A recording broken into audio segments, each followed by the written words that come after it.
if it's a party, you know I slide through. Hey, why me shine? Yes, sir. I keep it real, I don't lie. Home team, home team. If it's a party, What's happening, home team? why me shine with no dime? It's your boy Blackberry Rex coming at you live and in effect. I keep it real, I don't I got the AFN family with me. up in this bitch like I'm 10 feet high. Ho, I'm just outstanding. That mean that I can't lie. I got the green lights to make all that shit a stand by. What happening, y'all? Appreciate y'all being with us.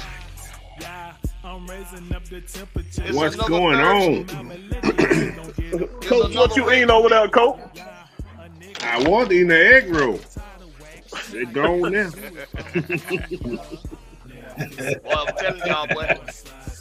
I'm telling y'all, y'all gotta go to Big Dave's, man. When I come Y'all down gotta there, I to gotta Big find it. Dave's, man. Man, what you know about Big Days over there, man? Oh, what? Don't what? What I know? Well, I've been messing with that dude since they started at the gas station. Oh Lord! They started at the gas station. Must be those truckers talking to that boy. Truckers don't know about Big Dad. I don't know about Big Dad. Hey, man, Big Dave. I don't know. They got them Philly egg rolls on deck. Yes, sir. But hey, I got the family with me today. Always by my side. To my right, it's the big dog, Big Ant. What's going on with your Big Ant? Hey, what's happening, y'all? Hey, y'all see what I got on? Yeah, we done heard that shit before. Y'all get right. Yo, I love it. And as always, down beneath Big Ant, we got the Georgia Reaper.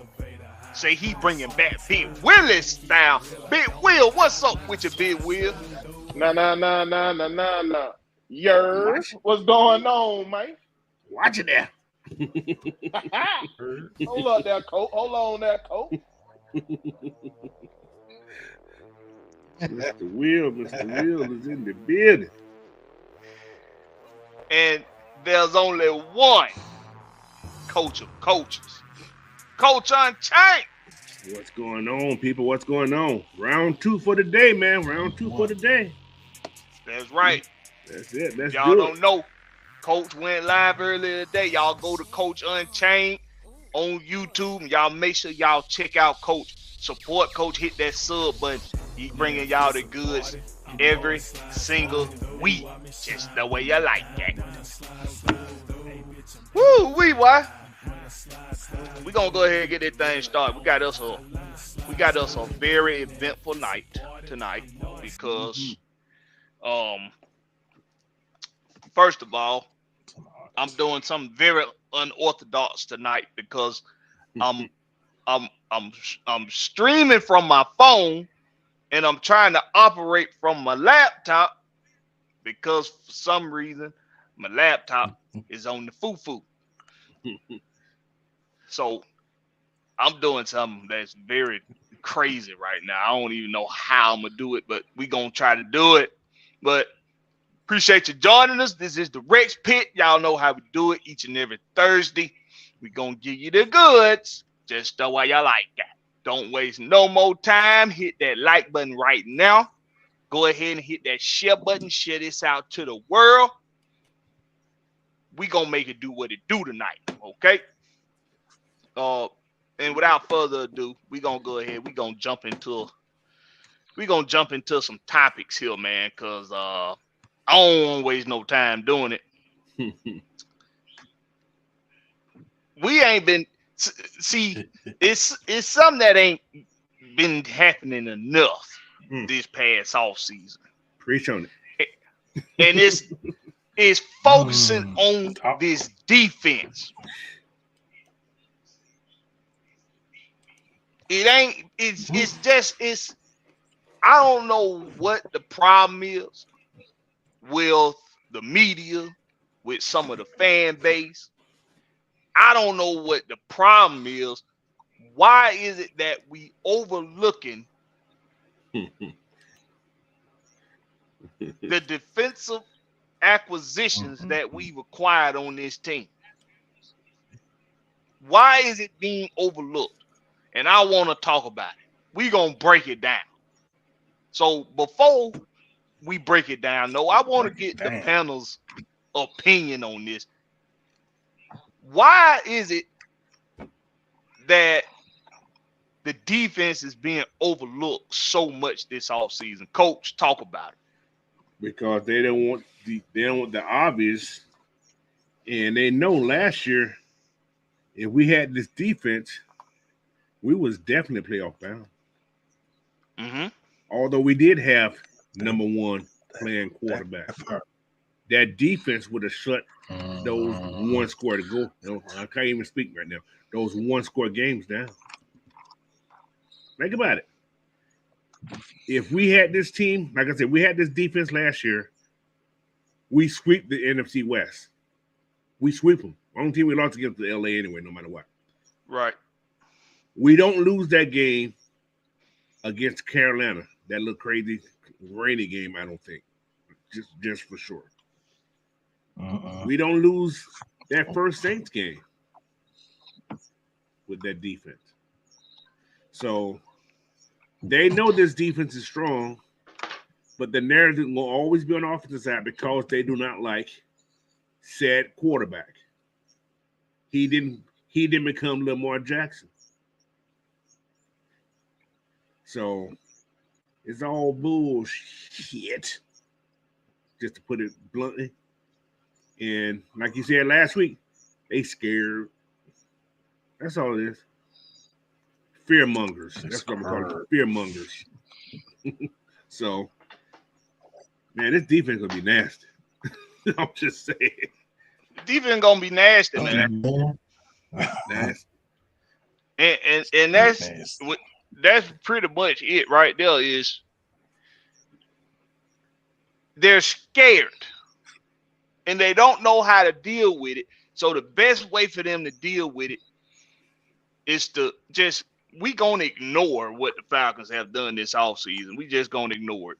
We just gonna key in on what they didn't do that we want them to do, and we gonna make it seem like that they don't know what the hell they doing in Atlanta. That's basically what it is. Right. Yes, please. That's what you told. But my brother from the same mother has made it in the building. What going on with you, bro? Peace, gods. Peace, young gods. How y'all doing? What's up there, Mr. Scott? Doing good. What's happening? Dizel, let me ask you that same question. Why is it that the Falcons defense isn't getting a whole lot of recognition this offseason? Because what's the point of having good defense if you're just gonna have a Dak Prescott or less? So I hope you see what I did though. I see you. So you basically in media, you got the quarterback first, the head of the snake. So if the head of the snake is cut off, the rest must fall. So according to them, the head of our snake ain't there. Because don't nobody know who he is. According to media, the big 4-letter word, CBS. Now you do have your groundbreakers in the past week. Baldy, from I think it was from Body Breakdowns, and a couple others who have picked Falcons to be, the sleepers. One reason being defense. The free agency pickups, the draft, mostly the free agency pickups, So that the whole media then focused on quarterback. I gotta say, if they rank, they put Desmond Ritter at number 40. 40. 40? You mean to tell me quarterbacks that just got in the league better than him? You mean to tell me? I don't even know if whatchamacallit was above Marcus Mariota. I think Marcus Mariota was above him. They got that. They got backups above him. No one's bad about it. They got back. That's the thing. They got backups. You gotta be shitting me. Even Taylor Heineke. Even Taylor Heineke. His backup is over him on in they statistics.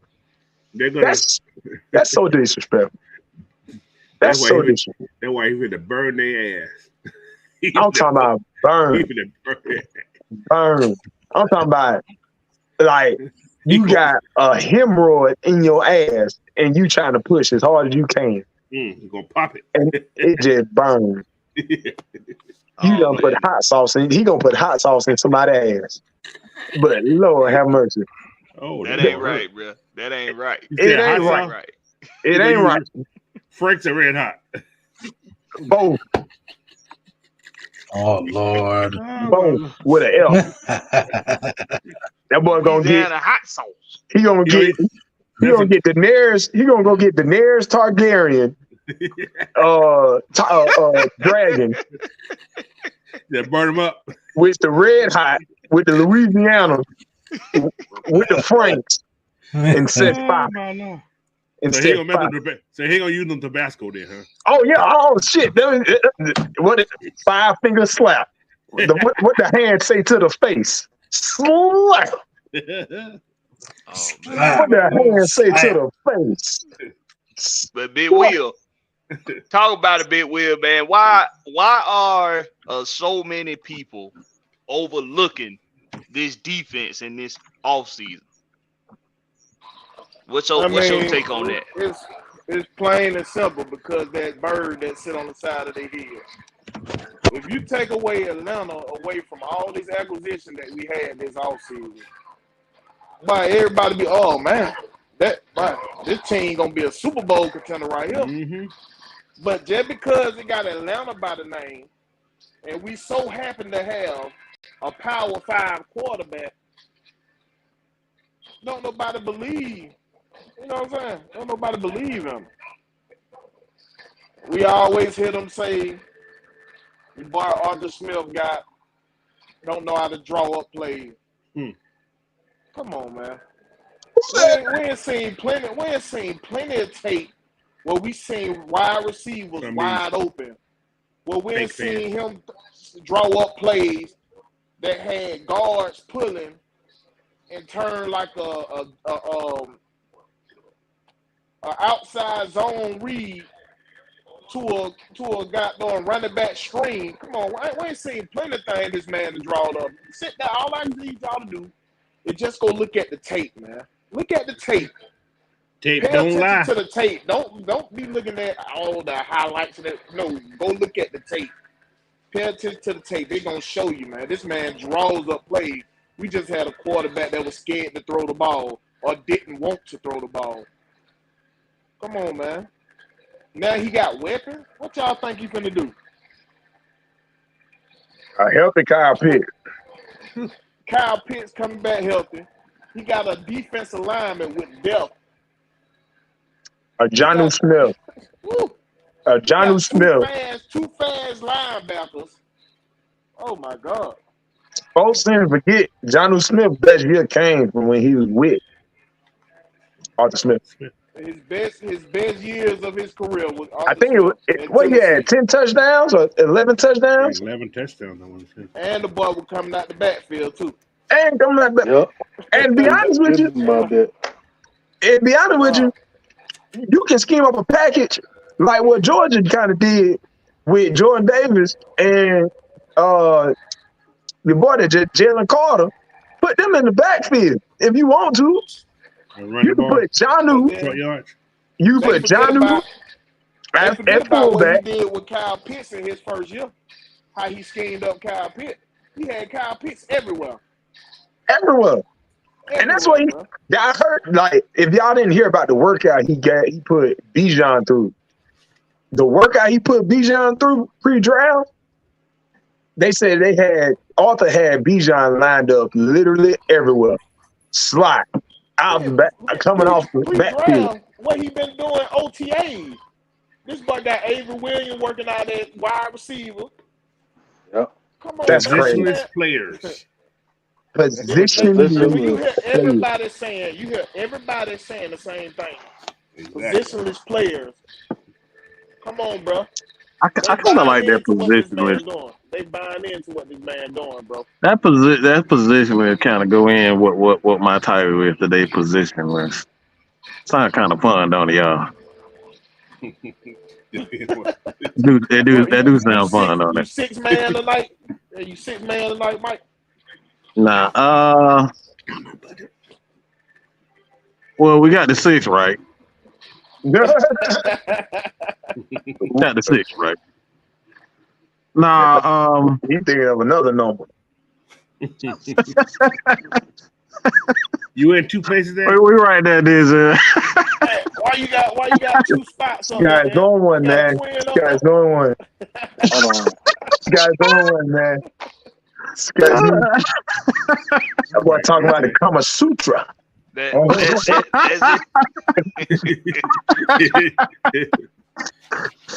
Hey man, look. I like that positionless football. I like that. All right, I'm just feeling a little goofy today, y'all. Forgive me. Okay. I'm ready for Memorial Day weekend. Why? He better go down to Miami. He better go down to Miami Memorial Day weekend. Talking about positionless. I need positionless tonight. The legs with a head at, the head with the arms at. Nobody with no legs and no arms. No legs and no arms. Oh, yeah. Damn. You got an arm. I kind of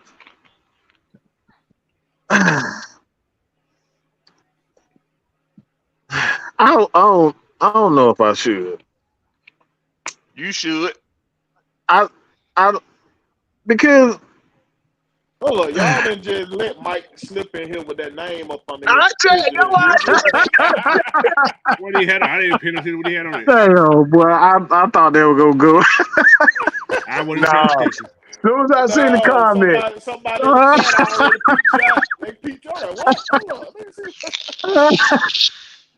Hey man, I'm just having a little fun today. I just want to have a little fun. Sipping on that scissor. Sipping on that scissor. Look, see, I don't know about that scissor, bro. Like that's a little bit much for me, goddamn. It's a little bit I much. don't want to be running outside butt ass naked. Talking about pee. Nah, I don't want to be doing all that. But I got a major. See, I really wanted to go live and say this. Look, I just have a major, like, I got a major bone to pick with a few people that just be high. Like, what's the point of you rich niggas? Damn. What's the point? What's the point of y'all trying to pretend like y'all Falcons fans?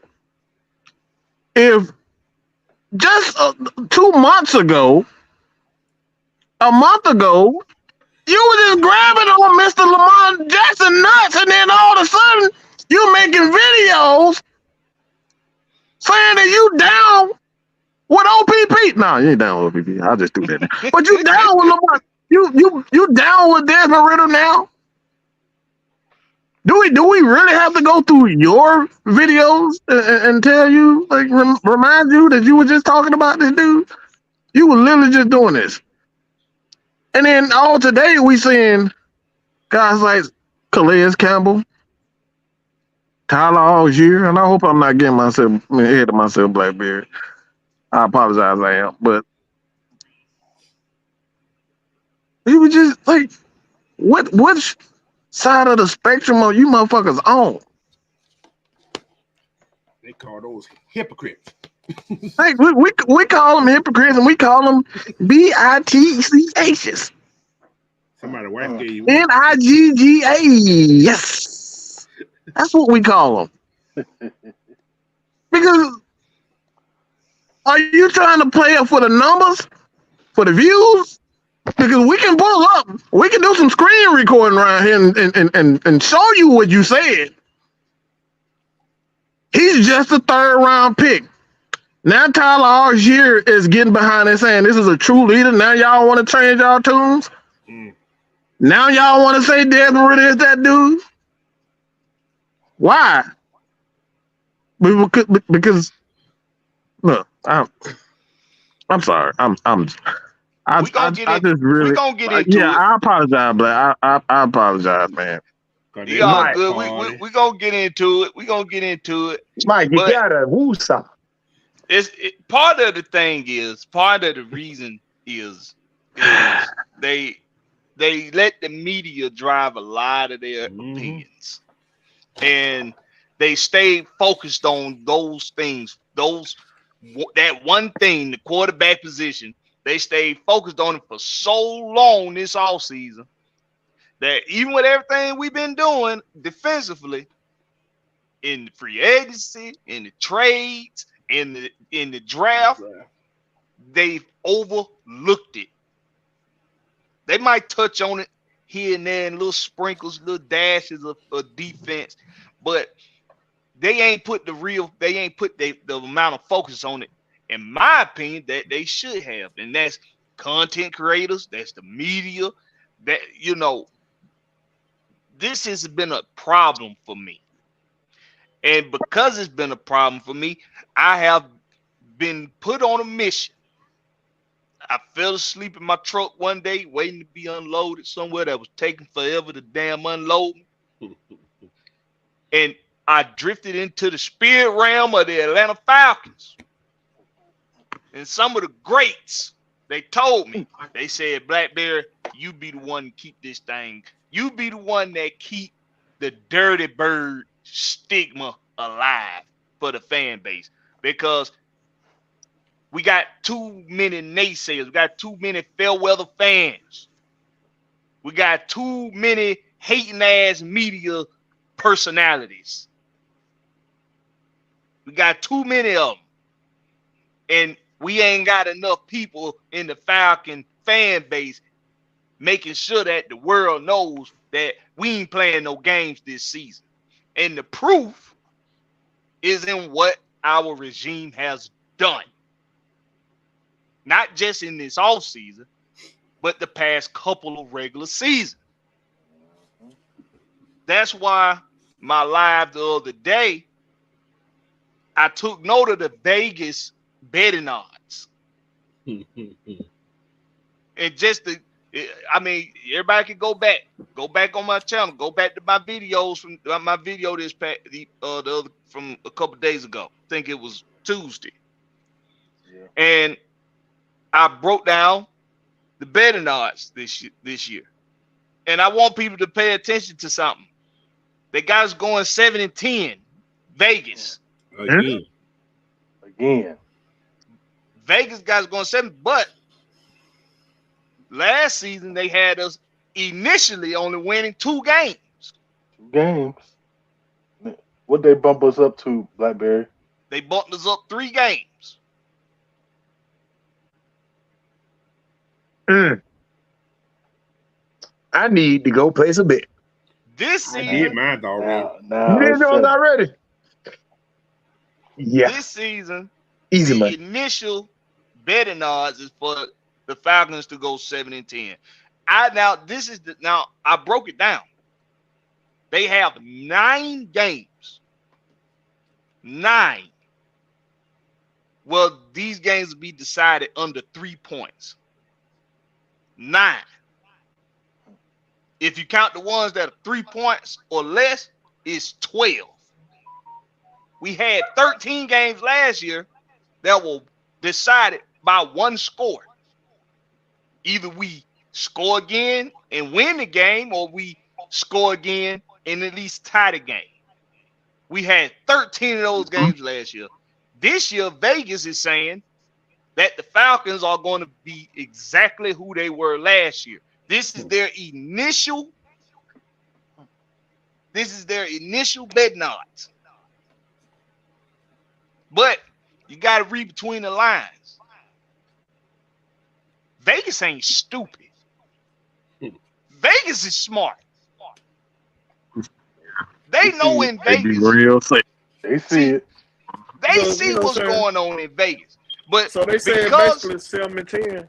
So it's gonna be 12-5 at least. So we always get at least 5 wins more than what they talking about. and that's what I'm getting to, Will.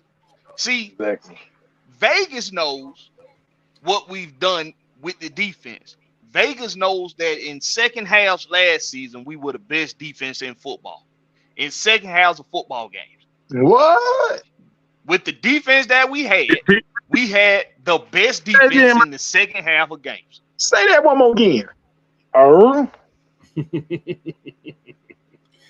They see the studs we go get in the offseason, and they see what we go add to this offense. Well, it was already a not bad offense because they averaged 21.5 points a game. That's not bad. Don't say. Can I add on something? Go ahead. I'm sorry about that. No, I'm gonna let you go, Coach. Go ahead. As you're talking about that 7-10, but if you go to the odds are going to be 8.5, right? This is what the odds are. Think about what's 8.5 plus 8.5. 17, right? 17. Mm-hmm. They can't lose. They can't lose. They can't lose. Nope. They can't lose. Half and half. Never lost. They win regardless. So it's they're gonna win regardless. You're gonna go up, you're gonna go below it. So you go below, that means if they lose 8 games, if they only win 8 games, they win. They win 9 games, they win. They can't lose. They can't lose. And see, the thing is, when you got a team like the Atlanta Falcons, that everybody's just so convinced that the Falcons ain't gonna be no good. And it's only because of the media. Let's get that straight. That's it. It's only because of the media. Because if you really dissect this team and look at its schedule, there's no way in the blue hell that you say the Falcons losing more than 5 games this season. Ain't no way. And we're talking about just analyzing from this standpoint right now in the all season with everything that's on paper. Still some football got to go get played. Mm-hmm. But if this was I don't know, let's just say if this was the Pittsburgh Steelers and they did what we done did this offseason, they'll be saying the Pittsburgh Steelers are favored to win the whole goddamn thing. Mm-hmm. I could do exactly what they did offensively in the past game. Exactly what they did last year. Just think about that. If they were the number 3 rushing team, and they did exactly what they did in the passing game last year, they the same team. So picture if the passing game improves, where the team goes. This is why I made the prediction. I can easily see the Falcons in the NFC Championship game because of what I just said. If they do exactly let me repeat what I said. If the Falcons did exactly what they did offensively, a top 5 rushing team, and they're below 25 in the passing game, they still win 8 games. They still win 7 games. If they just repeat last year offensively, if they do not even make it, the Falcons are still 1 game from behind in the NFC South for winning NFC South.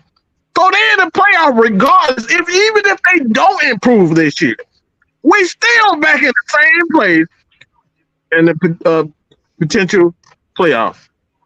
So imagine if we improve the passing game.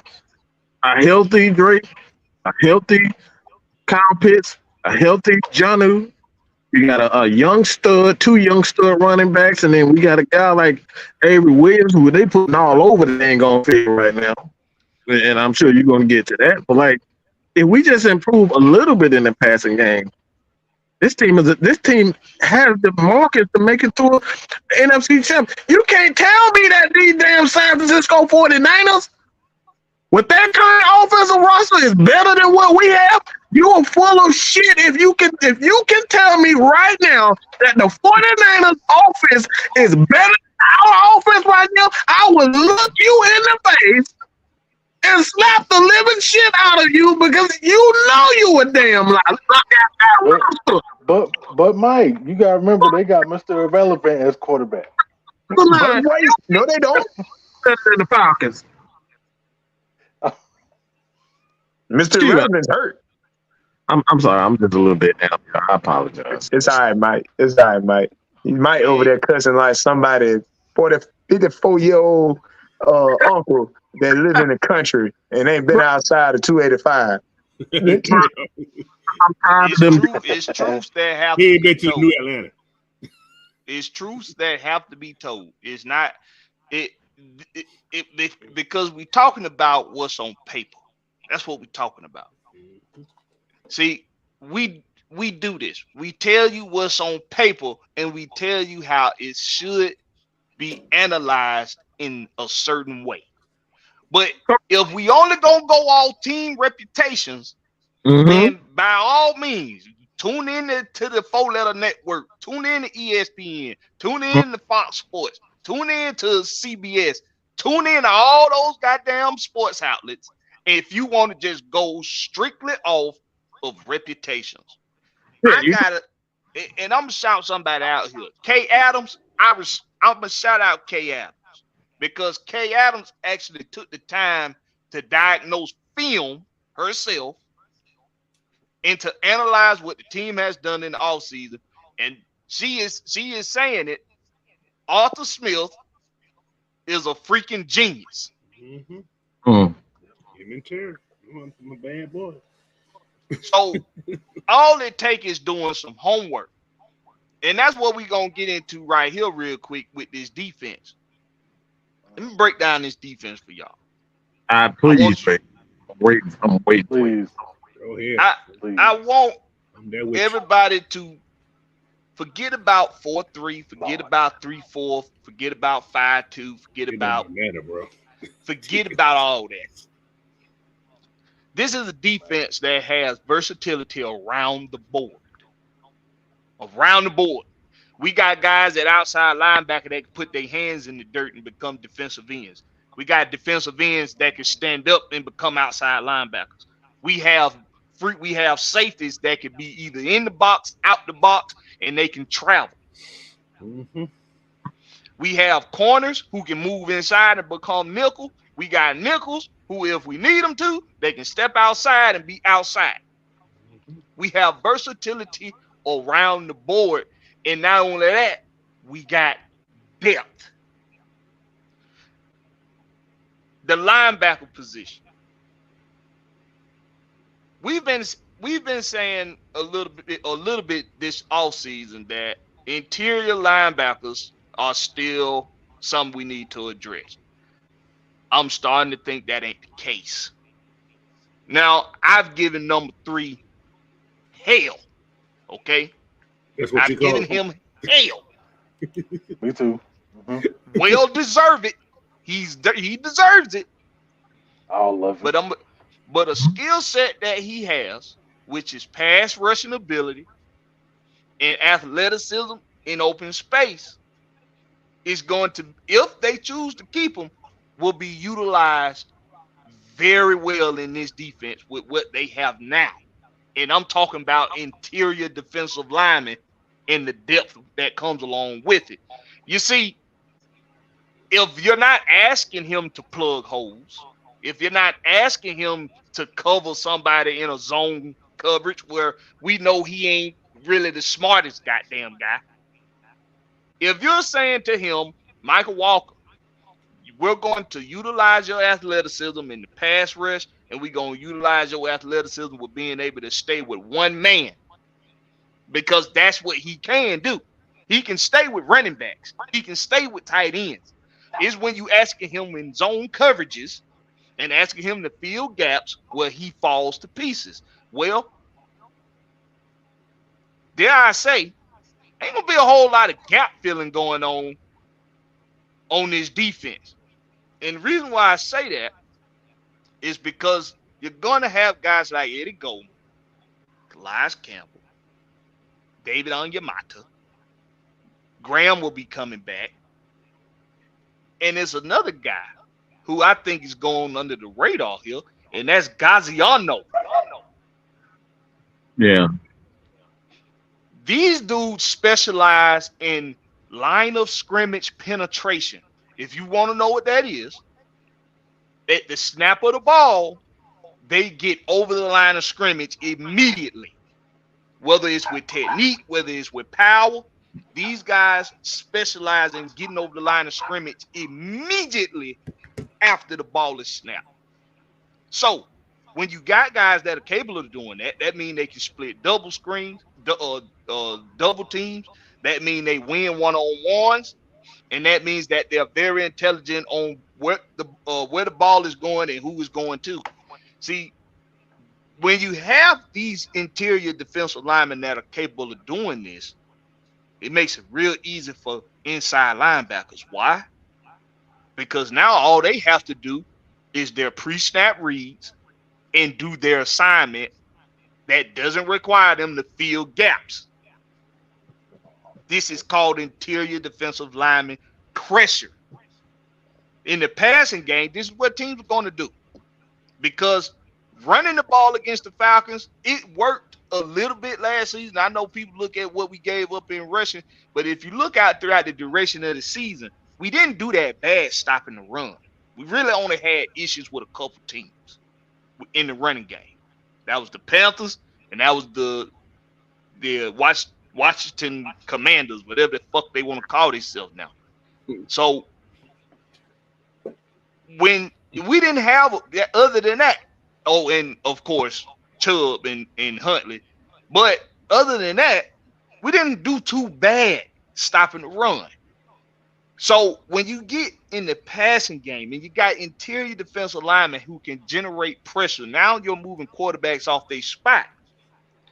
Linebackers like number 3 come into play right here, because if you send them on a delayed blitz, it works. If you tell them to follow a man, it works. Now you're using his skill sets to his ability to give him the advantage.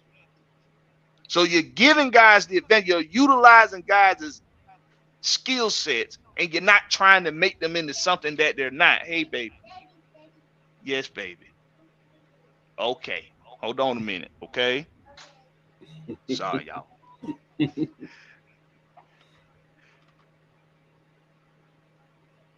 Dada. He went dead on it. But I thought I ain't gonna lie, I thought the kid done took his on mic. So when breaking down this defense and we look at the differences from this season to the past season, a lot of the reason why teams were able to get up ahead on us in first halves is because we didn't get enough interior lineman pressure. We got it late in games because now the offensive line is worn down, and now guys like Grady Jarrett can take advantage of guys being worn down in the middle.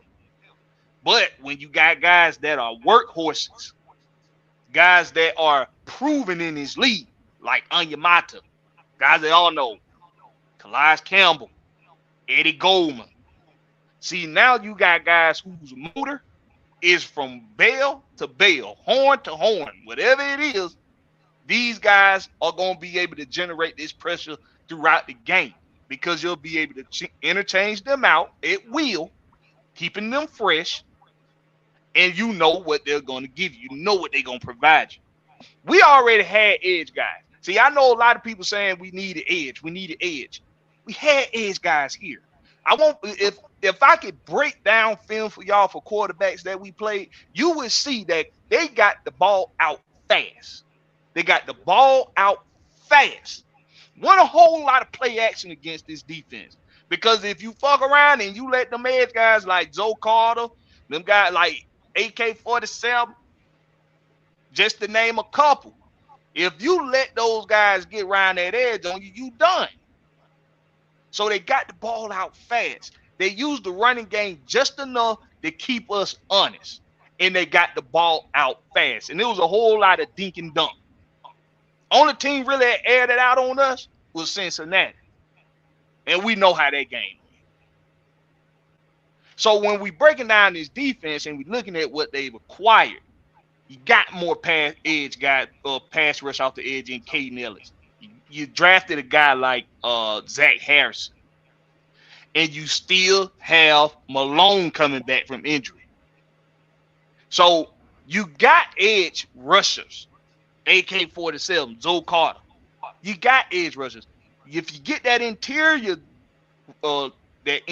line to get more pressure, which we're predicting there's going to be a whole lot more pressure coming up that middle. You move quarterbacks off their spot, and guess who waiting on them on the edge? The edge guys. They move back inside. You got guys that like Grady Jarrett, who has a motor. You got guys like Eddie Goldman, who has a motor. These guys have the motor to keep the pass rush coming. This secondary is going to look damn near elite this season because the pressure is going to be off the damn chain. The pressure will be elite, and the secondary will look elite because of it. You know, one thing that's unique about this front is that our edges look like middle linebackers. They're big. They're big. That's true. We have Troy Anderson can easily be a 3-4 edge easily. He has the skill, he has the size, he has the hand, he had all. He already had the size. Caden is the same guy. You can put both of those guys inside, outside, and you can just play, play green around the road. You just put these guys anywhere, and they can fill gaps. With this particular team, I want people to focus on this. And look at it, this team is this. Team is not a 4-3, it's not a 3-4. This is a gap defense. So basically what that means is that you go back to the Atlanta Falcons, it's almost like the Grits Blitz.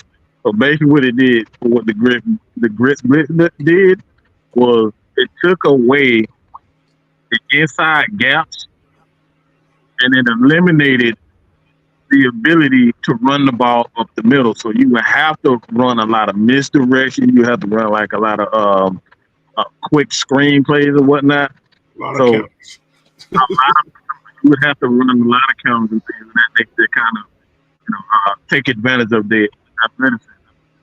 This is why you got a guy like Calais Campbell on the outside. Because now Calais is so big, he's so big and so athletic, you can't just push him out the way like you can push a guy like AK. AK is a big. He's a big guy, but compared to Calais, you can't just move him out the way. You can't move Calais out the camera. So it kills the offensive ability to have the move quick. Like offensive line in the NFL, they want to get up the field as fast as possible. So it eliminates their ability to get up the field to that second level fast.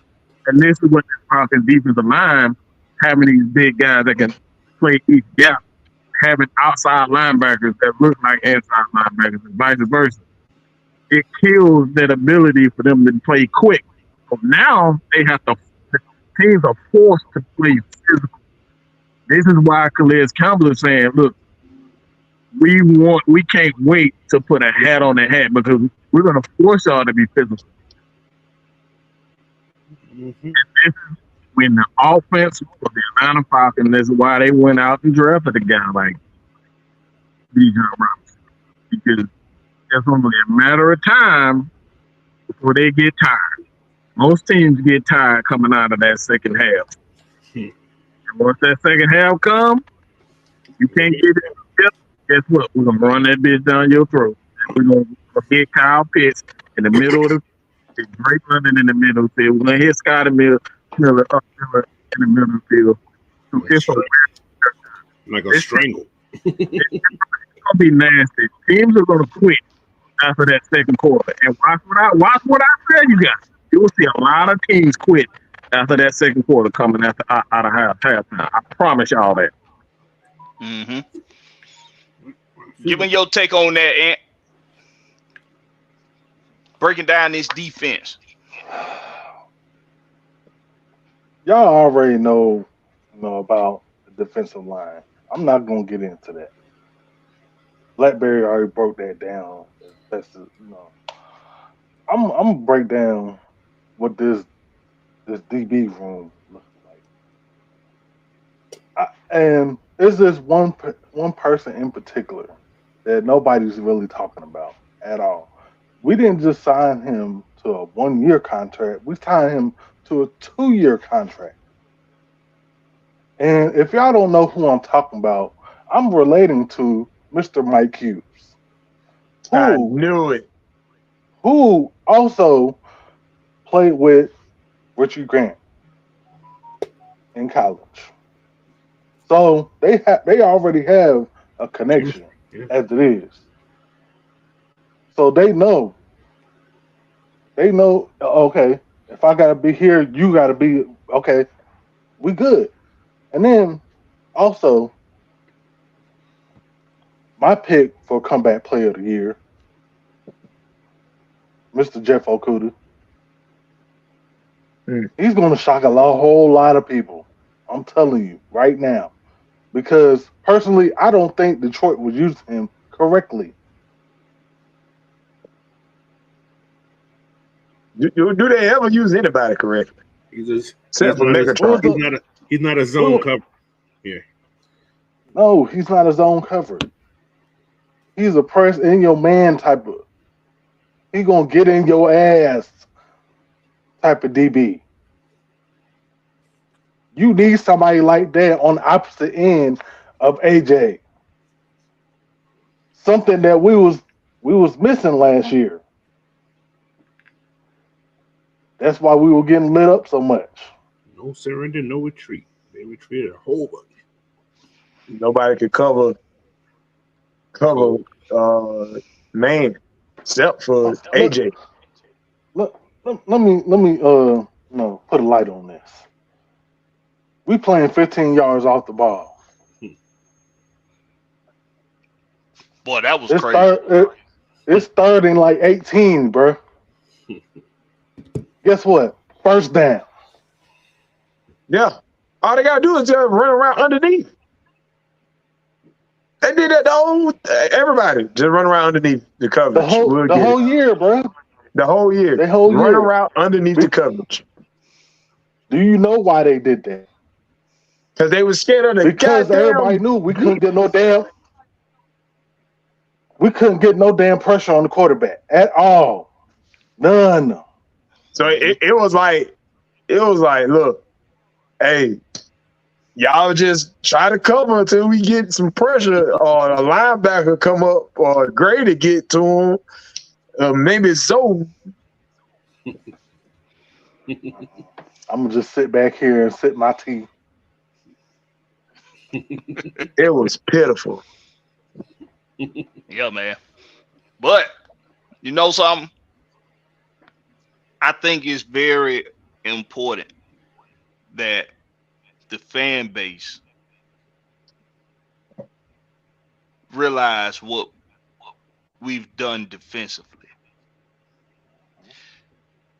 We had a lot of goddamn, and for lack of a better word, had a lot of scrubs, okay, on defense. For the lack of a better word, but that's what comes to mind. We had a lot of scrubs. And yet and still, Yet and still, we were the best defense in second halves.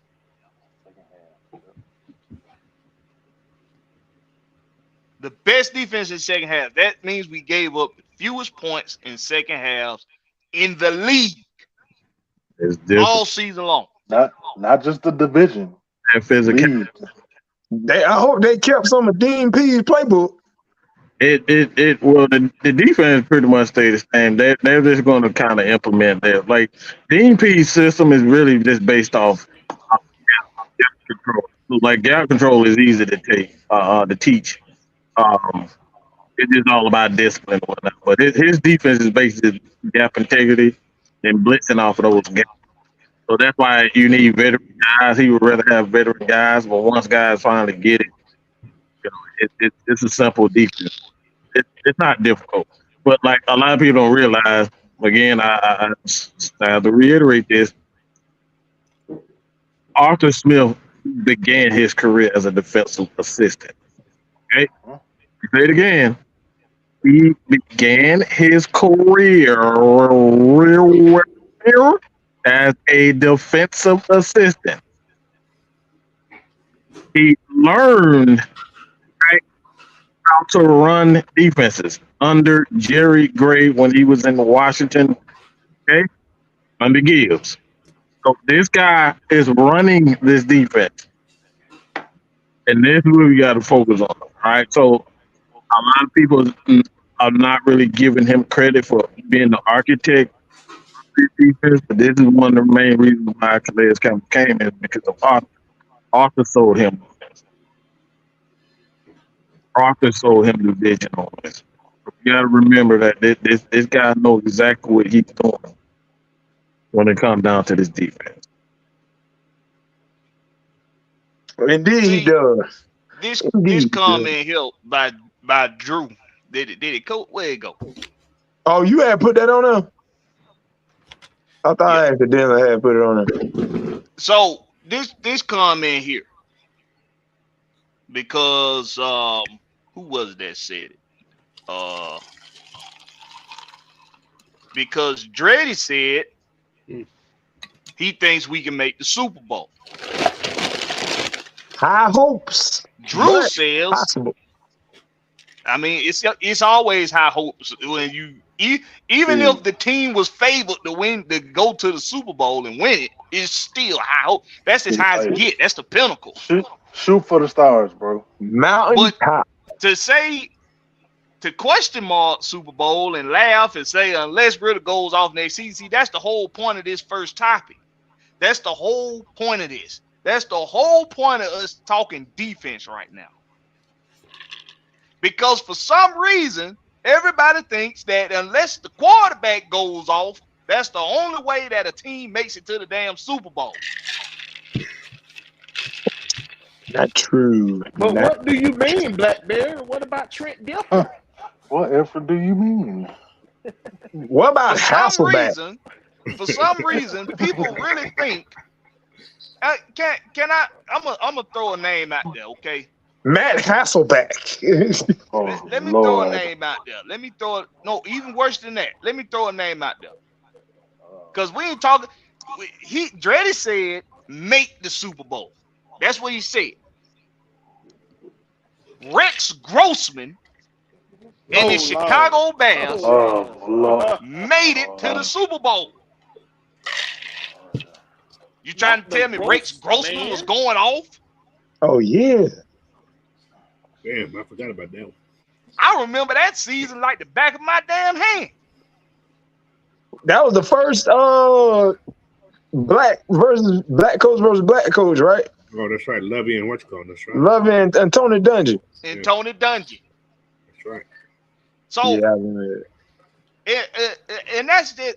And listen, there's plenty of other examples. If you really just want to know, just Google the last damn 20 Super Bowls. There's plenty of examples.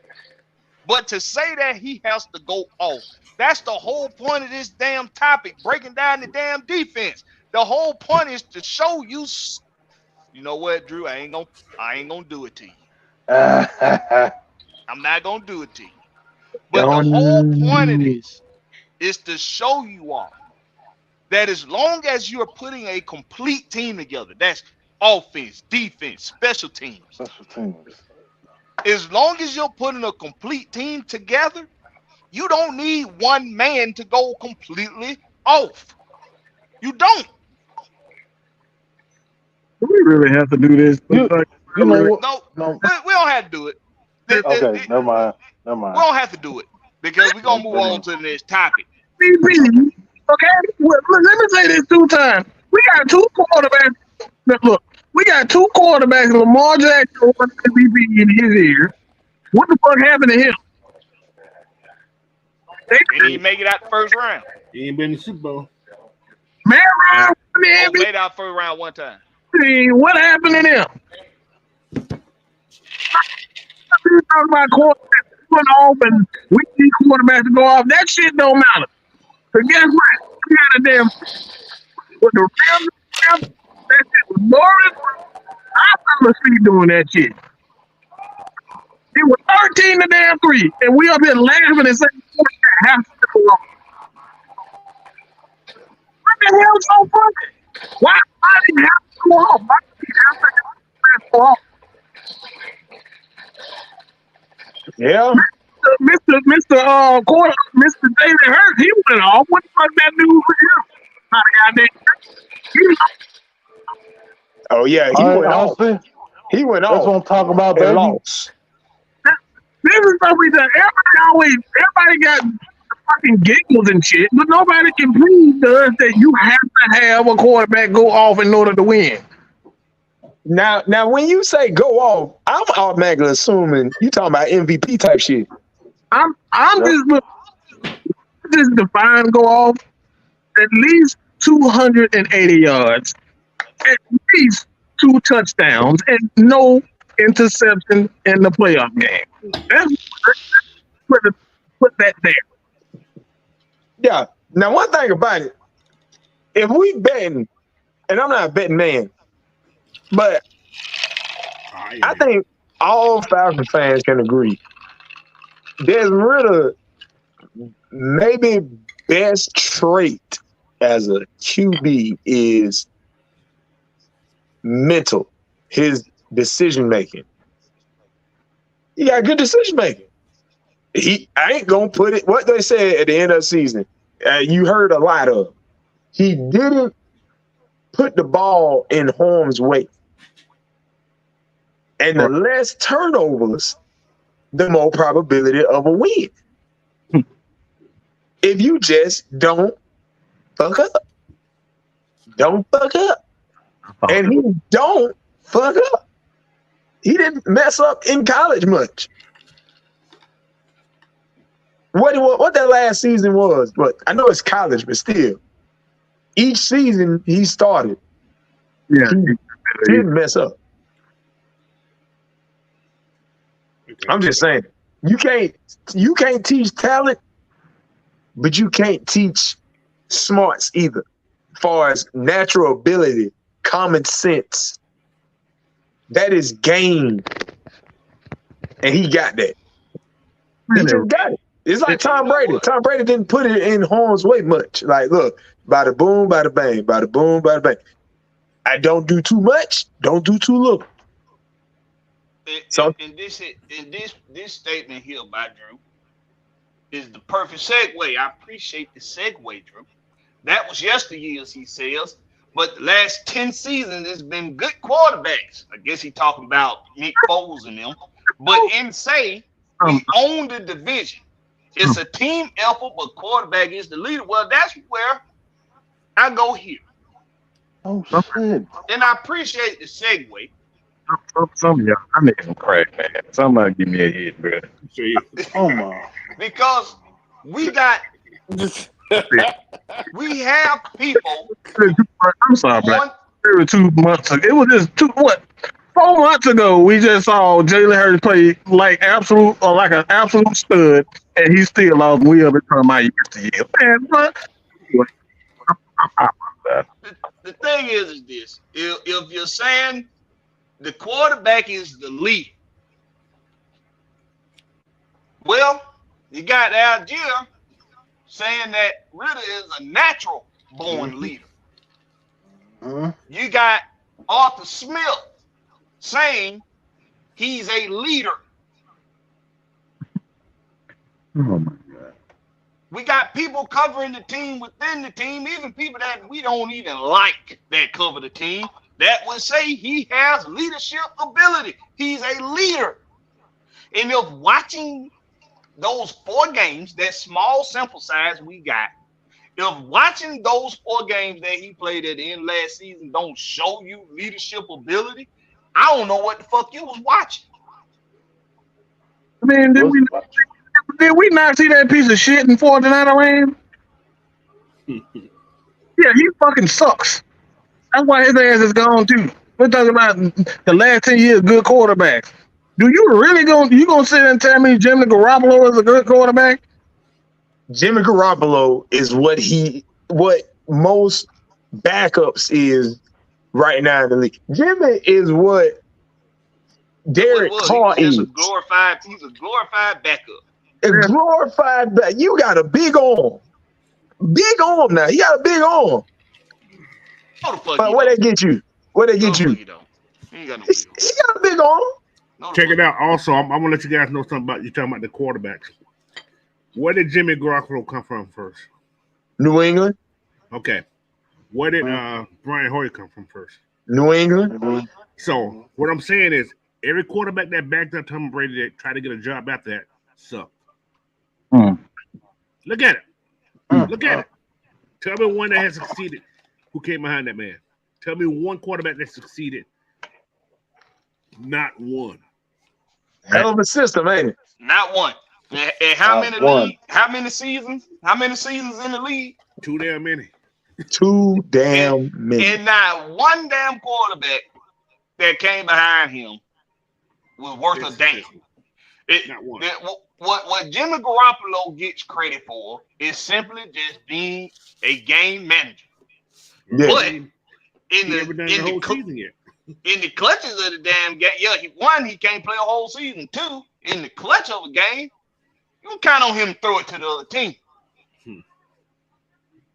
So Yeah, he like Dak Prescott. You know what? That's what he is. He's a white Dak Prescott. Yeah, but that do it all 4 quarters.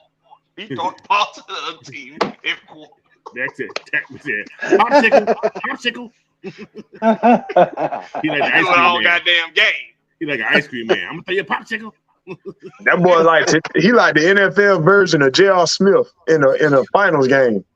Just shoot it up. God damn. Will, let me get your take on this. We got players that are advocating for this guy being a natural born leader. You got a whole lot of damn stupid ass takes on Ridder that he ain't this, he ain't that.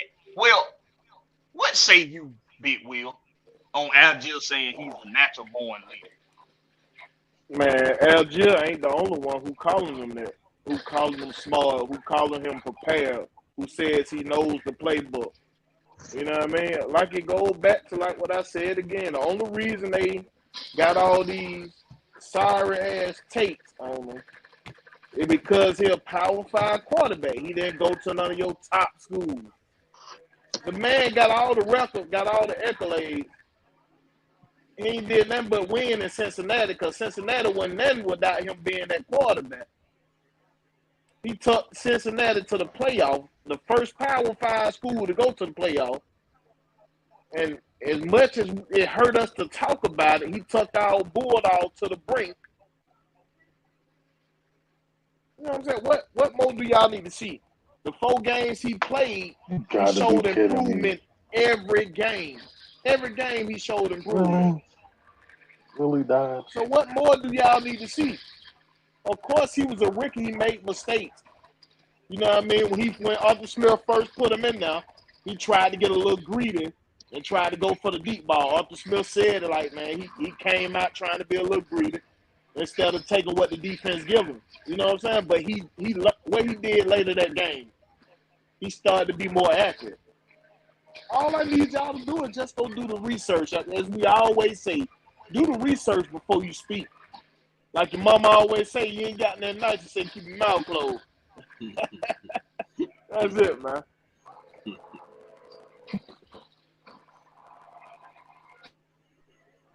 Yeah, man. How about Denzel? What kind of leadership ability you see out of Desmond Ritter from what you gathered?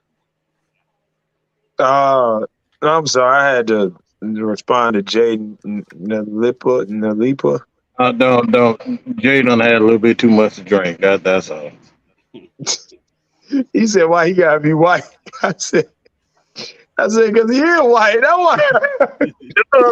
It ain't fucking yellow. That boy's vanilla. But yeah, man. Look, you don't. How many games, Coach? You can help me out with this statistic. How many games did Ritter start in college? All of them. I got it right here in front of me. Hold on, give me a second. Let me do a little math. Like 40-some games? Okay. It's 56 games, I think, total. 56 games. Yep. Okay, 56. In that draft, well, actually, no. I'm gonna say this draft that just passed. Out of the quarterbacks that came out, wasn't it that Ritter had a longer starting career Yes. and more in Cincinnati than any of those quarterbacks? Yes. Mm-hmm. He played more games. Yeah. Better home record as well. Yep. Better home record. Undefeated. Never Never lost. Never lost. Ain't lost a home game since he's been in college or pros. You can look. I'm gonna go back. I always go back to the game, the Alabama game, the game they played Alabama. For one, they went up against a juggernaut. You went up against a juggernaut, and you held your own. He held his own. I don't care what nobody's. He held his own, especially in that first half. That second half, talent overcame everybody. It's just talent. You can't, like I said, you can't teach talent. Talent overtook everybody. And the fact that he went that game before that in the playoffs, the way he good, where they went to Michigan and beat Michigan in Michigan. Oh, that year? Yeah. They beat Notre Dame that year. They beat Notre Dame. Yeah, Notre Dame, yeah. Beat Notre Dame, a team that people thought they wasn't going to beat. Now, you had people saying, man, it's possible, blah, blah. But at the end all be all, Notre Dame. Yeah, they didn't think they were going to beat nobody. They didn't think they were going to beat Notre Dame. They didn't think they were going to beat anybody. No, Ritter ran all over them boys. He was even with them winning like they was always the underdog. Always. You don't teach that. If that ain't leadership, I don't know what is. For God's sakes, Drew Brees, was it Drew Brees? Nah, it wasn't Drew Brees. Which one of them came out of it wasn't Penn State. Was it Michigan? It's Brady Quinn. Purdue. That was Drew Brees came from Purdue. Yeah. Drew Brees came out of Purdue, right? Brees. Yes. That was Drew Brees. Yeah. Who the fuck thought Drew Brees coming out of Purdue was gonna do anything? Who think anybody coming out of Purdue gonna do anything? For God's sake, Pat Mahomes was in Texas Tech, and he was what his touchdown and interception ratio was. I can't think, but it was not good.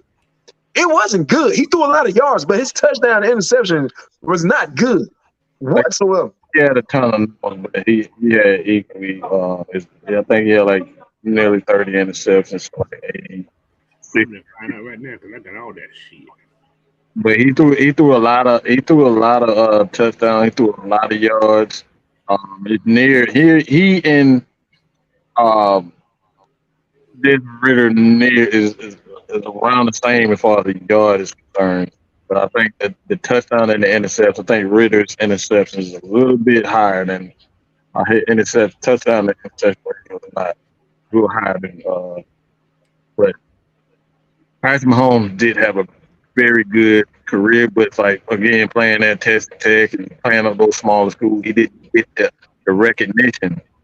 And that's like if you look at the history of a lot of quarterbacks, especially the successful ones, they don't necessarily play at big schools like a Georgia or Alabama. You know what I'm saying? Like they don't have that talent around. Like you look at Matt Ryan played with absolute dog shit quarterback, and he still had his team ranked number one. Absolute dog. So looking at a player, and this is why I have a major problem with people uh, drafting a guy like Stetson Bennett. Sorry, I had to say that. This is why I have a problem with them drafting a guy like C.J. Stroud or even a Bryce Young. I don't think these guys are going to be worth a fuck. Why? Because they had all the elite talent. You can't tell him a good quarterback is a quarterback when he got all the big time weapons. You tell the quarterback when he doesn't have those guys. Like that's when you know what a guy is made out of. When he's out there making plays on his own with a guy like I don't even remember the damn wide receiver at Boston College, like Chandelier, Chancellor, whatever the hell his name is. Like, I forgot his name, but I like ain't gonna look it up. I don't even know how the hell. like That's a long time ago. it's a while. Like these guys ain't playing. These guys, most of these guys, you don't even know where these guys are at these days. So that's how. Like, does anybody know Patrick Mahomes wide receiver in Texas Tech? He threw 5,000 yards, so that's why he became so popular. Mm-hmm. One year he threw 4,500 yards, and the next year he threw 5,000 yards. He threw a lot of yards. That's why Pat Mahomes became who he was, and he got looked at a lot because if he wasn't doing that, he'd been a nobody also coming out of this club. But the stats made him. But everybody complaining about stats, but stats made him too. I mean, stats tell the truth. I mean, but that ain't always true. Let me tell you why. Let me explain something to you real quick. Throw. You guys notice. All right, look at this. Look at Alabama. I'm gonna talk about Bryce Young right now. Okay. Right? Yep. Talk about Bryce Young, the year he won the Heisman, right? He had elite wide receivers, right? Mm-hmm. I mean, they was elite. Look what he did last year. See how the number just dwindled? He didn't have those elite wide receivers last year at Alabama. So if he don't have elite wide receivers, think about it. Even in high school, he had elite wide receivers. Just think about that. Same thing for that kid from Clemson, DJ Ugaluga, whatever his name is. Elite wide receivers at St. Paul, Nebraska, whatever, St. John, Nebraska. Went to the what's called Clemson wide receiver left when Trevor left. Mm-hmm. Yep. So your wide receivers matter where you play at. Same thing like Mike just said about Ohio State. Elite wide receivers. Look at all those guys that came out of Ohio State. They played quarterback. They was slanging that ball, right? Got to the pros. They didn't have those same type elite wide receivers. So the numbers change. But if you're a good quarterback, it don't matter who the hell you have. That's what I said. The stats tell it all.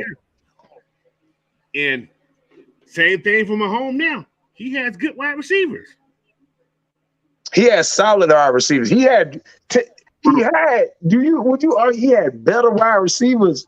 Of course, when they got a solid system. They got a solid system in Kansas City. That's why it didn't hurt when. That's why it didn't hurt when the boy Tyreek left. Everybody thought it was gonna go down when he left. Well, they wide receiver went down. Everything was one of those tight ends and running back. See, wide receivers didn't produce like that, but his running back and his tight ends did. Yeah. This is where there's for the most part, coaches is correct. This is where Patrick Mahomes separates himself from the pack. It's not only that, he does have elite wide receivers. They have an elite system and they have an elite receiving core, tight end core, wide receiver, running backs. They use all their players together.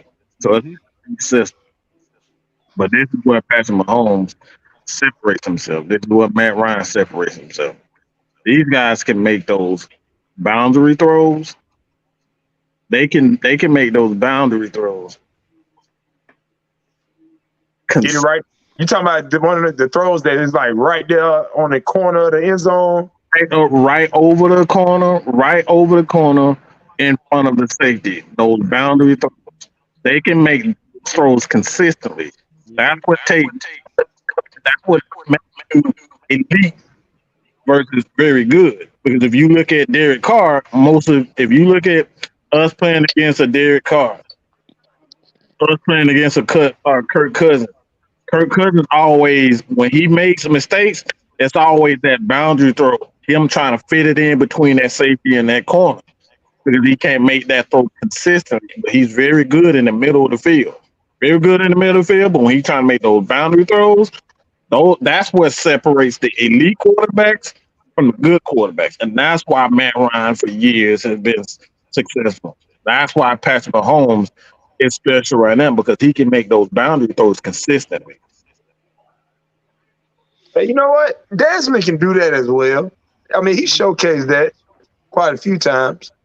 Now, the plays didn't work. A lot of plays didn't result in that type of throw being needed a lot. That's probably more than likely due to the type of plays that were drawn up. But he has shown it that he can make. I mean, it may have been preseason, but that throw he did to Bernhardt, and congratulations to Bernhardt for retiring. I've seen that before. Yeah, get congratulated. Right. We've seen Yeah, that. he gave it a try, and he had a second of stardom and word of mouth. Denzel, don't listen. You got to read a little deeper into He didn't catch it, did he? You got to read a little deeper into that. We just saw this with Eddie Goldman. What you trying to say? Damn it! Thought you don't finish. I'm over here looking clueless as hell. Waiting on damn.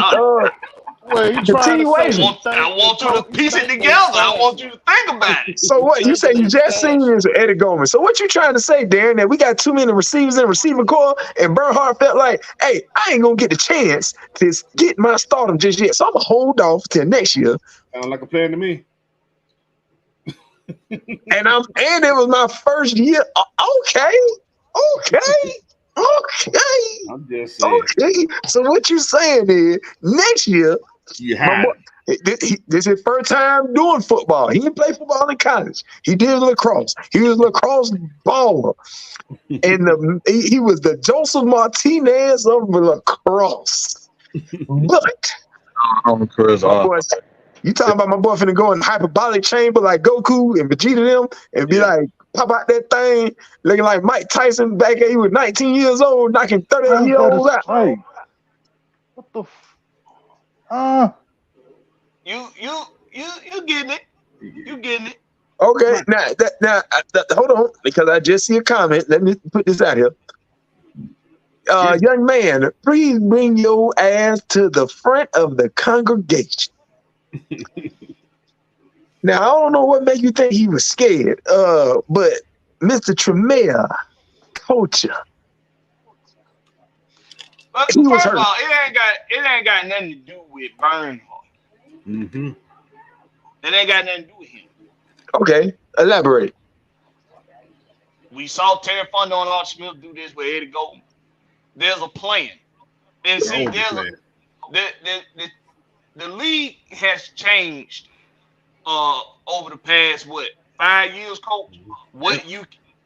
How many players you can have on a roster? How many players you can have on the practice squad? Yes, reserve. How many players you have reserve? So you have to find loopholes when you want to build a dynasty. When you want to build for the future, not just for the present, you gotta find loopholes. You don't want nobody else having access to him. So you talk to him and you tell him, just like they did Eddie Goldman. Like, hey, we got a plan for you to play football here in Atlanta. The plan requires for you to play next year.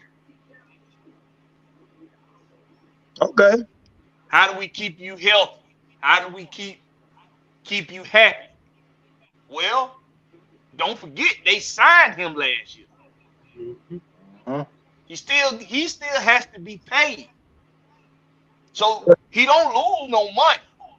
He got a signing bonus. He got a signing bonus. Oh, Blackberry. They missing a key. Like, I don't know motherfucking read, but It's I'm a like, lot. how much can you It's a lot say? What can you say? Elaborate, Mike. retirement. Do y'all understand that? Reserved retirement. I seen that, and I didn't know how to. I was elaborate. Okay. What you guys think that means? Right. That means I can go in there and get them when I need them. That's what that means. What? That's what that means. I can go get them when I need them. See, okay. Can I When say I'm something? ready for him. Can I say something, Mike, right quick? Wait, All right. If they were to put Bernhardt on the practice squad, for say, give or take, guess what? He could be just picked off. Gone. You know what I'm saying? Without question. So go ahead. He doesn't have time in service to worry about putting paperwork in. See what I'm saying? So you put him on that reserve thing there. Okay, we don't need you right now. So you're gonna get your little bonus, whatever you got for being signed or whatever. So when we need you, we're gonna call you, and he probably okay. He probably feel that he's not gonna play this year anyway. Right. See what I'm saying? So you put him over there, okay, man, we come back and get you next year. We give you that opportunity to come in and really compete for, that job. Right now, they're trying to what the Falcons are doing right now, they're trying to win now. Trying to win now. But they want to make sure it ain't tomorrow. It's now. It's now. But this helps build for later as well. See, I see a lot of folks keep talking about we need wide receivers. We got wide receivers. No. And I'm glad you said that. No, we got don't need no wide. You feel Prove what I'm saying? I want you to tell me. They won't. I won't prove it to tell me down in the comment section. Tell me why we need receivers first before we respond to him saying we need wide receivers. I want him to tell us why. Prove it. Tell us why we need wide receivers. Prove it before we respond. Prove it. Prove it. No, you know what? I'll go deeper in that, Blackberry. I want you to go back to Tennessee and you tell me that he have a whole lot of wide receivers on that team. Yeah, don't worry. We'll wait. They had wide receivers. Well, thank you, Coach. I'm just trying to figure out. I'm just trying to figure this out right here. Why is it important? Man, answer. Why is it important? Do is sit up here and answer questions. We ask a damn question. Just answer the damn question. We don't need you to answer a question with a damn question. Damn. It's damn simple.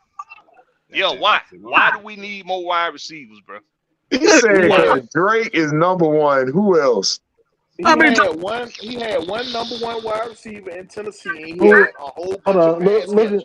Look at what else he got said. one wide receiver here, and he got a whole bunch of pass catchers. Number two. They work what they doing. They being smart about this. They being smart about how these money. Look at what else he said. Wide receiving core. You still didn't answer the damn question. So is it saying you just talking? If you can't prove to us why we need a wide receiver, you can't prove that Frank Darby hasn't gotten better. You can't prove that Drake London hasn't gotten better. You can't prove that a guy like even John Who is a better wide receiver than the wide receiver that we had. So prove to us that we need a wide receiver. Prove that. Or are you just assuming? But didn't Penny Hardaway get a lot of run? Did Penny Hardaway score a touchdown against our Falcons last year when we was up in Seattle? If I'm not mistaken. I Penny believe Hart, Rashard guy Penny. did? No, No, Rashard you Penny. talking about Penny Hart, the receiver we got. Oh, Penny Hart. Yeah, he did. I think he scored a touchdown against us. I could be wrong. He Penny did. Hart ain't nothing to sleep on. Penny Hart just ain't got no much opportunities. He was behind DK Metcalf and Tyler Lockett. answer the damn. I don't need look. You up here acting like a damn woman. Answer one question. Answer the damn question. Prove to us that we need a wide receiver. Answer the damn question. What's Okay, the well, damn this ain't. He's clearly not gonna answer the question. So No, let me he ain't just gonna answer. He's not gonna prove it. let me help you out. Defense Let me help you out here. Prove it. What the hell is he talking about? Let me help you out with this. You're don't saying know, we Coach. need. You're saying we need wide receivers. Why? We can name Drake London. We can name Mac Hollins. We can name Scotty Miller. We can name Hart. We can name these guys. We can name all these guys. We can name the guy we signed right after the draft who was undrafted. There's a lot of them. That dude ran like a 4.29, didn't he? What his name was? Yes, he ran. And then Xavier Malone. Yes, Xavier Malone. Yes. Mm-hmm. I could go down the list of receivers for you, but I ain't even gonna do that. Prove it. What I'm gonna say to you is I'm gonna prove it to you why we don't need more wide receivers outside of the wide receiving group. Well, there's Kyle Pitts on the team. There's Jonnu Smith on the team. There's Bijan Robinson on the team. There's a team that was already constructed with a running back core that was second in the damn league in rushing.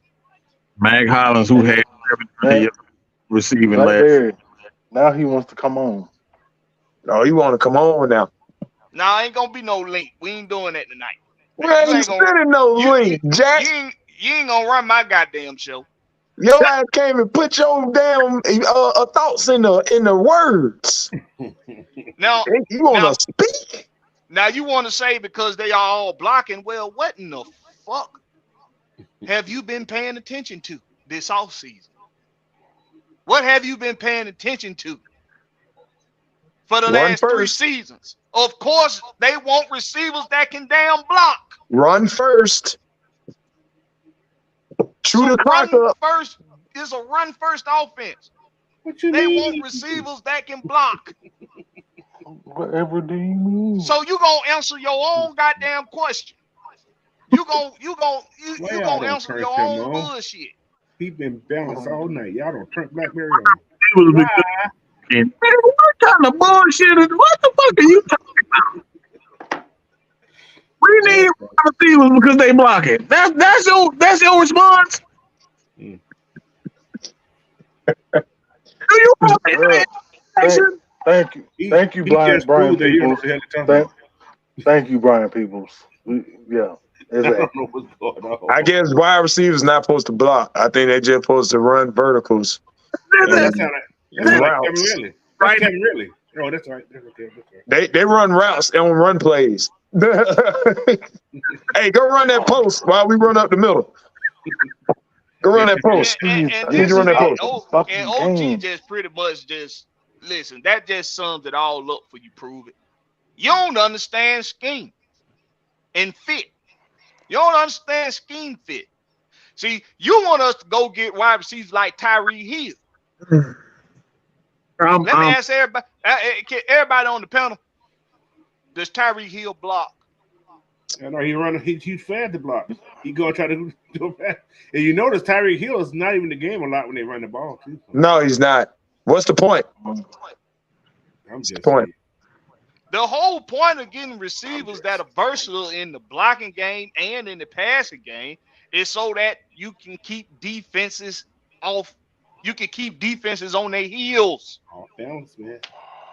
These guys could either go out for routes or they're going to be blocking, and either which one they do, they're going to do it very well. Mac Hollins and Drake London are big targets on the outside who can also block. Scotty Miller is a route running demon He is a speed demon. But guess what else he does pretty goddamn well? Block. Permission, please. Permission to talk, please. I have a question. It's based off his comment. He said, "What's wrong with having a top 10 talent?" Let me ask you this question. He wants Barbies. One of the greatest wide receivers of all time. One of the greatest tight ends of all time. I'm not even gonna say receiver. Is one that has a show with a guy named Skip Bayless. Yeah, anybody ever heard of this guy? Let me just say his name real quick. His name is Sharp. Was he a top 10 talent of all time?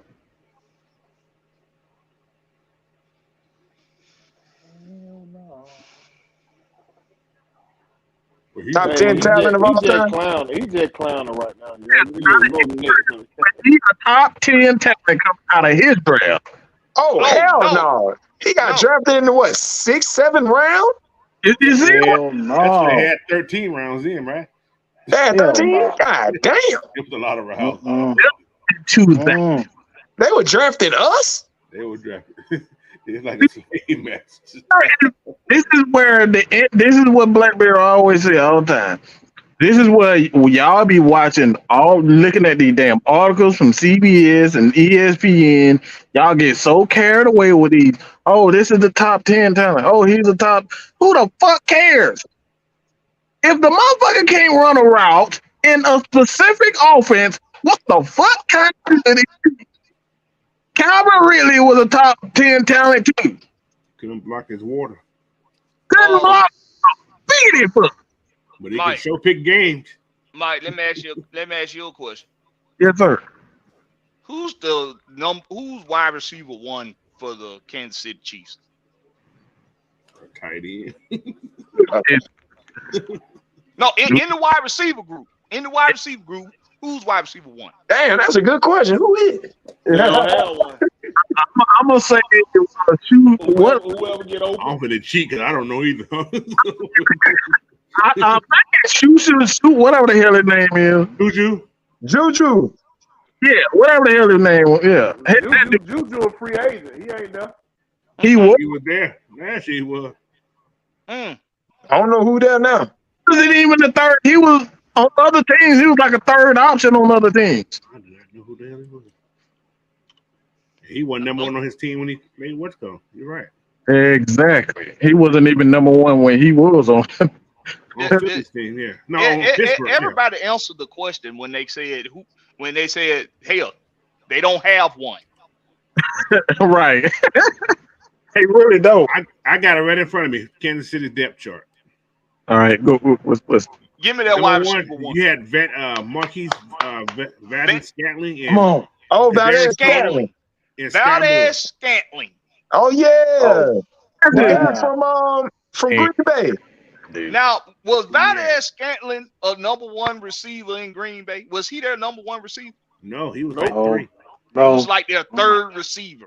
That boy Juju in New England now. Juju in New England. Lazard was the second. Lazard was the second receiver. Yeah, he was second in Green Bay. That's right. So Adam was number one. Kansas City ain't got no number one wide receivers. Travis Kelce. They got a bunch of number two and number three receivers. You remember when I said I've been telling y'all that the Falcons offense is almost identical to what the Chiefs are doing right now, and what that is a positionless football. Kansas City, the only other team that do that positionless football, bro. I've been telling y'all that, man. Because did nobody see that running back coming out of nowhere? Nowhere. What round was he drafted in? Was he drafted? 7th round, guys.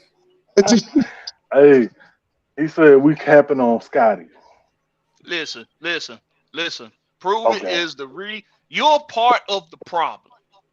And that's why today's show, we opened up talking defense.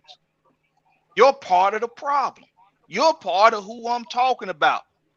Who I have to protect this fan base from. Now, prove it.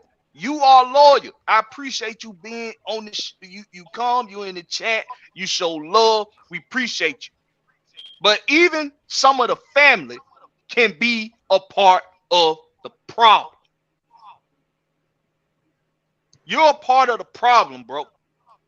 And we here to teach. The whole reason why we highlighted defense today, the whole reason was because it's being ignored too damn much in things that do not matter, like saying we need more wide receivers. Top 10. A top 10 talent at receiver is what we need. What's wrong with that? It's nothing wrong with that. I'm gonna answer your question. It's nothing wrong. There's nothing wrong with having a top 10 talent. But what we are trying to tell everybody is that top 10 talents at wide receiver don't win football games. Top 10 talents at quarterback don't win football games. What wins football games is having a complete team. Guess what we do got top 10 at? We got top 10 at the tight end position. There go your top 10 talent. We got a real question for him. Hold on, Cole.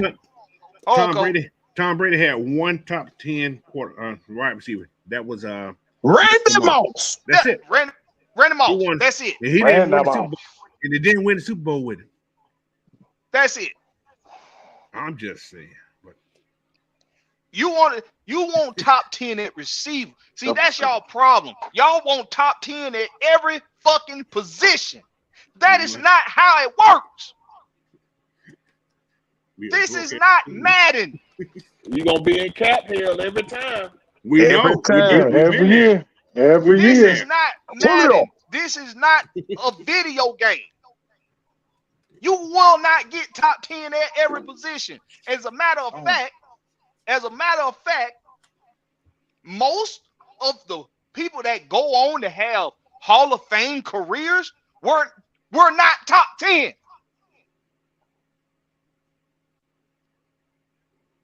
And I'm with Drake Murphy on this. Point blank, period, end of discussion. I will not put no more energy into that bullshit.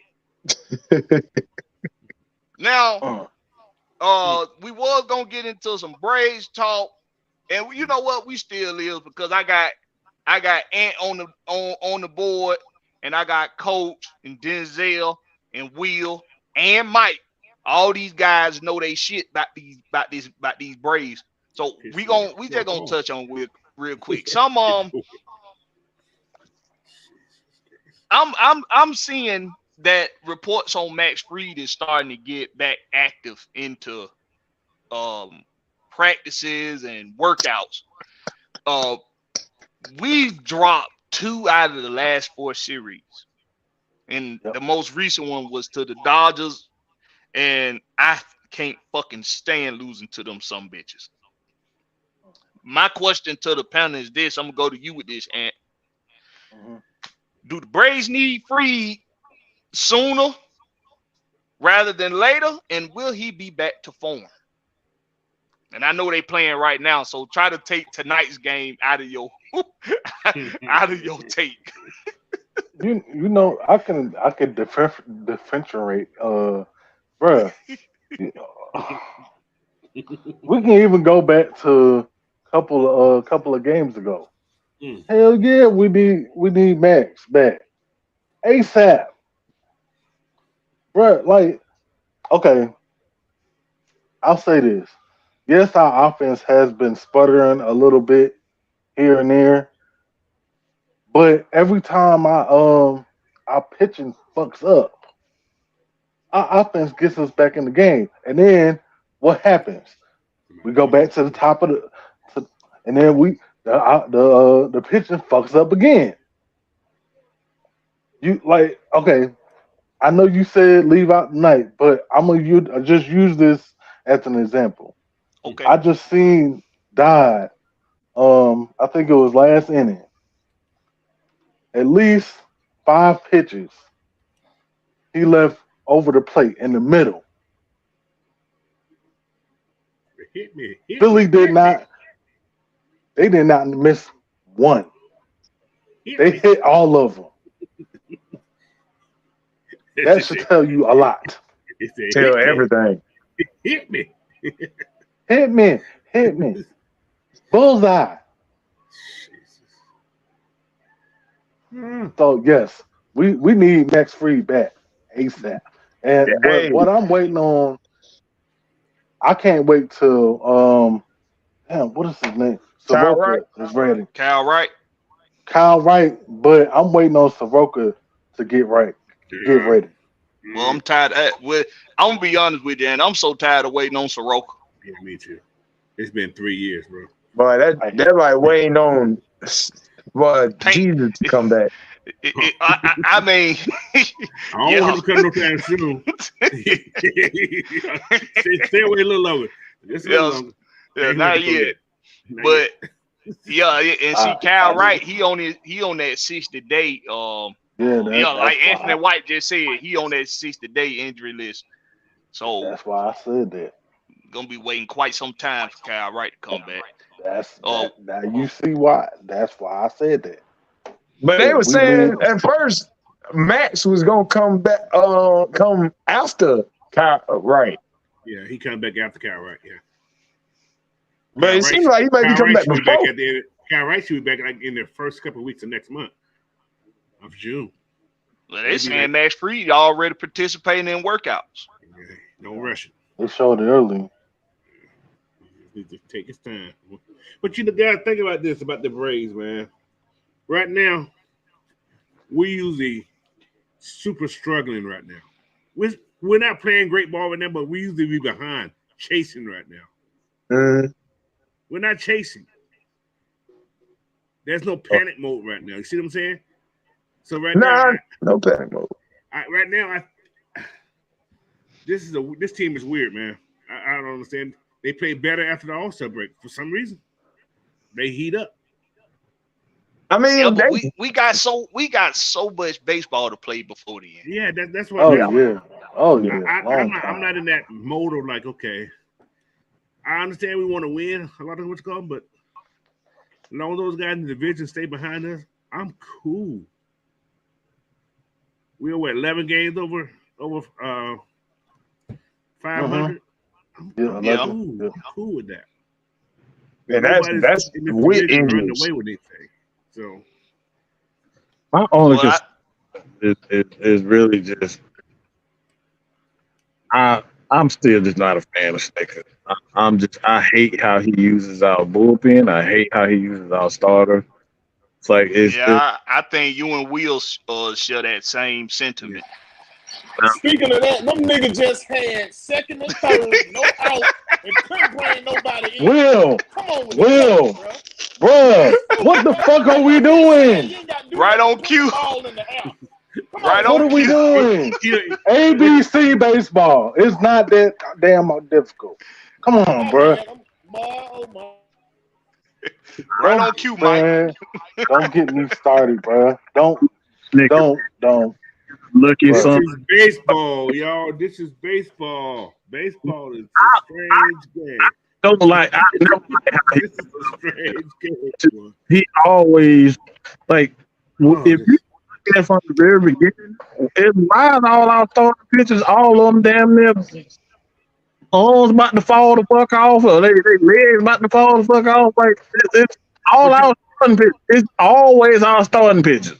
Always. Mike, as you say that right there, it's kind of weird how their arm fall off because they're only pitching no more than 100 pitches. He barely let him get to 90. That's not beating that arm up like the old days. Those guys was throwing 150 pitches in the game. You know what I'm saying?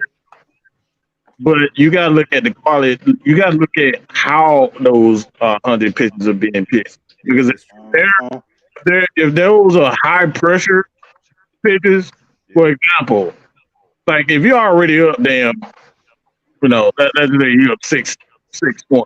Right. That's not high pressure pitches. Like you just really just throwing pitches not to get them, sent back. But those high quality pitches, Like he always throw those pitches in those high pressure situations, and that's where I've always had my issues with him because he like even with the bullpen on high pressure situations, he'll have them guys like pitching 2 or 3 high pressure situations, like with AJ. He does it with AJ all the time. He'll have AJ in the bottom of the 8th and the bottom of the 9th. Like he does stuff like that in high pressure situations, like during the regular season, and then he'll ask them to do the same thing in the playoffs. And that's why we have these guys, you know, during the start of the season, they end up having Tommy John, and they messing up their leg and stuff like that. Like he put these guys, and I know he trusts them, but it's always in them high pressure situations. And I think you just got to use all your bullpen, and then just not continuously using the guy that you trust all the time in those spots. Yes. Well, see, that's my question. Now, that's another question I got. Is it that he don't trust that he got the depth in the bullpen? Mm-hmm. Yeah. That's one of the reasons. That's what it's seeming like. Yeah, I think that's it. That's one of the reasons. Yeah. So this is what my issue was coming into this season. You did not resign Dansby Swanson. He wanted too much money. He wanted too much money, right? He wanted to go to Chicago because That's his where his wife wife played at soccer too, in Chicago. His wife played Chicago. But I don't think they matched the offer though. No, they didn't match the offer. No, they didn't match the offer. No. They weren't going to do it anyway. But don't pay anybody. But my thing is this. So you didn't bring back Dansby Swanson. You haven't shown that you trust the depth of your bullpen the last 4 years. Right. So why in the hell you ain't go put some? Why did you didn't go after some folks? Yeah, they get in that bullpen. They let these guys go. And a lot of guys retired. Remember with the lefty Matzik, he ended up having surgery. So it's like he had Tommy John right then and there. We waiting on him till next year. Yeah, he had Tommy John early in the season. And that's another thing. I'm all cool for guys that like Soroka. I'm sorry. I'm sorry. I'm ready to wipe my hands with Soroka. Talented or not, I'm sorry. The best ability is availability. He been doing pretty good. He did pretty good down in AAA. He played. But goddamn, AAA don't help us up here in the goddamn. But that was part of his rehab. If Becky Lynch kicking ass on NXT and get the damn Raw and she's full of shit. Hey, you gotta start somewhere. The boy been out for 3 years. But that's my point, Denzel. That's my whole point, man. Look, I know. My issue with Schnick is that he gets married to these pitchers. Sound like Arthur Blank, don't it? He gets married to these pitchers, bro, and he will not add depth to the bullpen. That's my issue. The bats are there consistently all season long, every single season. The bats are there, even with those, when 1-2 guys are struggling, you'll always have 2 other guys come out of nowhere and pick up the slack. The bats are there. We had an issue in left field. We fixed the issue. So what's wrong with the bullpen, Schnick? That's my question. I'm tired of giving up these late inning runs, bro. It's ridiculous. Well, they can't do nothing yet to the All-Star. Go ahead, Coach. I'm another thing y'all got to look at also about, especially with the bullpen. It's been a problem for years since he's been there. However, this year, it's a lot more pressure on this bullpen because of that time and clock too. You realize a lot of relief pitchers, they rest in between pitches. They don't rush. Then they got to rush. It's a whole nother mindset now. Forgot about that. You're right, Coach. You got 20 seconds, man. These guys used to taking 30. That's why the games are going so long too, because these guys are sitting there, okay, yes and no, yes, no. Now you got to get that signal and you got to throw the ball. So that's a lot of pressure on a pitcher to get that ball down at 20 seconds. So in other words, you get to throw 3 pitches, you're getting 75 seconds to throw 3 pitches. That's fast. Think about that. That's very fast. It is. That's very fast. It ain't even too much of that. Okay, I got to get that. Boom. Okay, 5 seconds. Boom. I got to go. So that changed a whole lot of dynamic of that pitcher throwing that ball like he's been doing in the past. And your mentality. It goes back to Snicker. The whole mentality managing. He's not coaching. He's managing. That's what he is. He's not a coach. He's the manager. No, he's a coach and all. He's still a coach. No. He has he's coaches. Still a coach. Well, I hear what you're saying. You know what His job is to manage the team. You know what I'm saying? The coaches are the one who's teaching these guys what to do. The manager's it's on the pitching coach. Yeah, you got a pitching coach. You got a batting coach. He need to change his other coaching then, because that pitcher coach ain't doing what he's supposed to be doing. Well, you can only do so much when you. Well, in my opinion, bro, mindset, man. Pitching. I don't like that nigga Snigger, but he ain't no good coach for me. But like Mike hinted at it earlier when he said you got to use that bullpen. Yeah. You're over exerting guys like Matzik. You're over exerting guys like Mentor. You got to after the All-Star break, you got to get some depth, man, in that bullpen. You got to go after some guys. You're gonna have to go after a couple guys. But Atlanta problem I don't know who, because I'm not as familiar with, the players in the league as y'all are. But I know from what I know about baseball, you giving up that many late inning runs is unacceptable. It's unacceptable. But the problem, we're not gonna have a great bullpen ever because the Braves don't want to pay nobody. Bingo. Liberty and Media do not pay people, man. They do not. That's the problem. It's not that they don't want nobody. Alex Anthopoulos, he can only do so much because Liberty Media ain't give the money to do it. You know what I'm saying? So that's a problem. That's one of the major problem there is to pay. These guys baseball players look for money. They're worse than some of the basketball players. They look for money because they know it's guaranteed. Right. So it's the only thing about relief pitchers, they say if Spicker take him out, if you come in the game at the beginning, you got to pitch to 3 people. That's the rule. Three people. Yeah. You can look ugly the first 2. You got to pitch to another guy before they can take you out. Yep. So man, these new rules, man, it changed this game, especially for the pitching side. Changing the game, that's for sure. So, and we as fans, we so used to seeing it the old way. You can come in one pitch, get one person out, you go to the next person. No, you got to face 3 people, bro. Hey, coach. Yes, sir. You right. It's new rules, but guess what? The new rules are for everybody, so it's no advantage. Everybody getting these same new rules. But because you're a fan of a team, you don't see it happening to other teams. Other teams are struggling the same. They say the same thing you're saying too. You see what I'm saying? It's just because you're a fan of your team, you see your team struggling that way. I guarantee you, the Yankees and all these guys are having the same problems, bro. I can guarantee you they are. They are. But we're gonna start wrapping it up. We were gonna get into some Hawks talk, but I'm just gonna ask the panel to give a quick take on the buffoonery. See, I gotta join buffoonery and fuckery in one word for how I feel about this latest trending topic.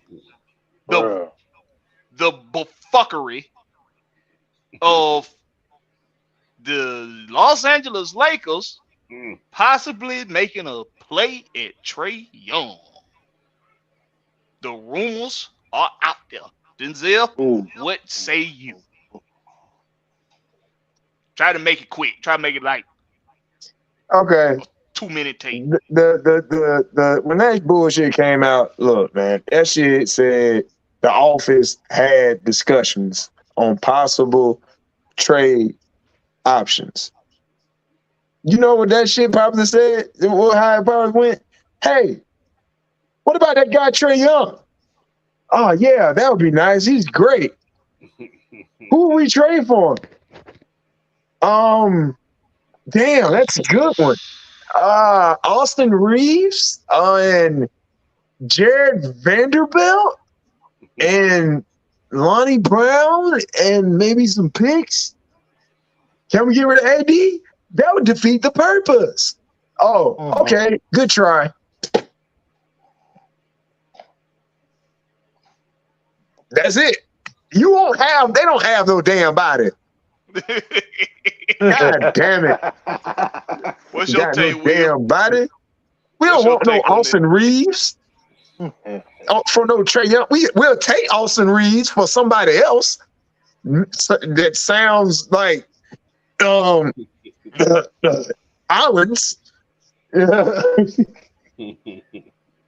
Matt Collins. I admit that trade. What's your take on that, Will? Look, all these doggone trade room would be, they trade, they don't. It don't matter, man. I don't think it's gonna happen. You feel me? But because the Lakers ain't got nothing to give, so like 3-man trade, 3-team trade. Shit, we gotta get somebody. How about you, Ant? What's your take on that? Man, look, as soon as I seen Mr. Anthony, I don't know when I'm gonna be on the fucking court, Davis on there. I was like, oh, hell no. Nah. Ain't no fucking way. I don't want your ass in Atlanta, period. And even when you do play, sometimes you fuck, bruh.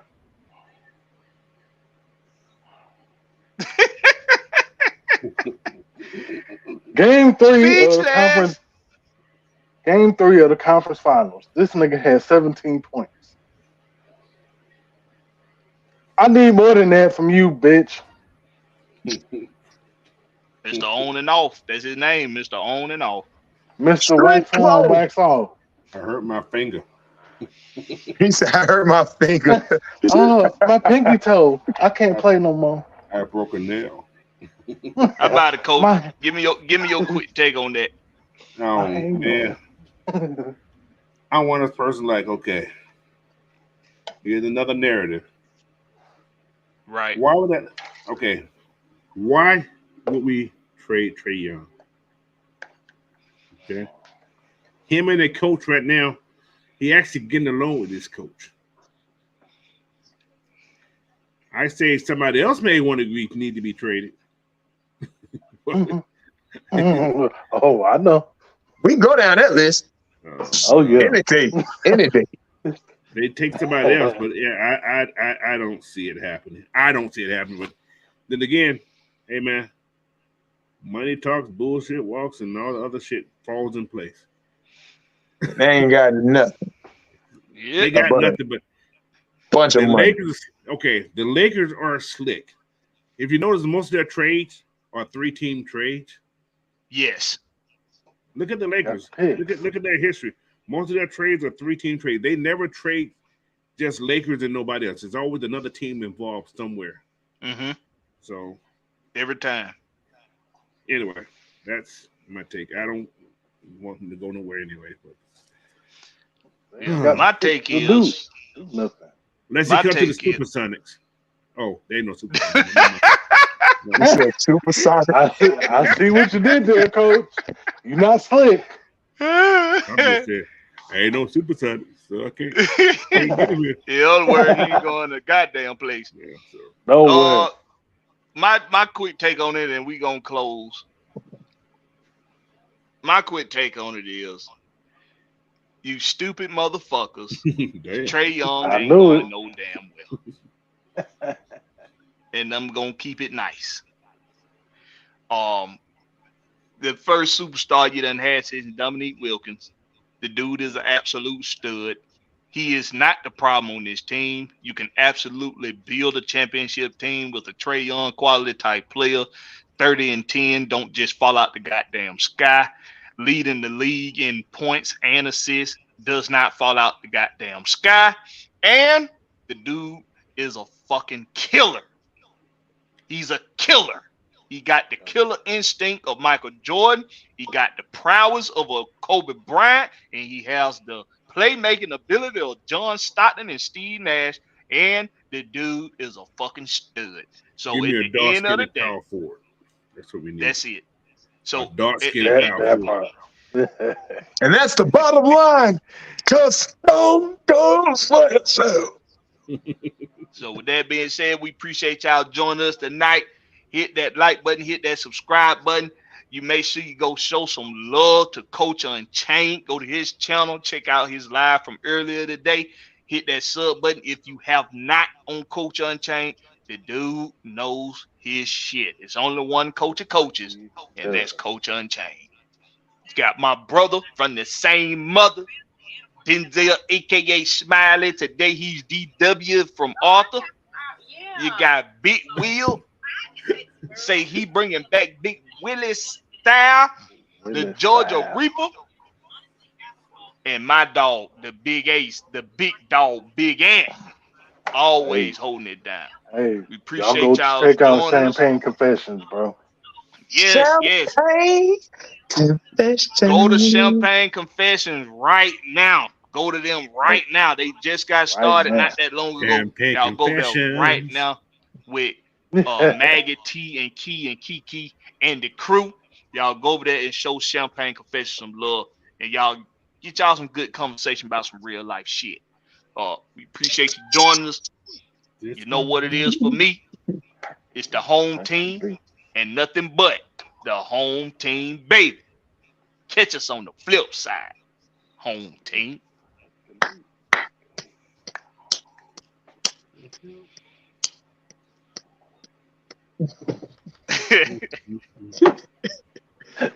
I'm going to sleep.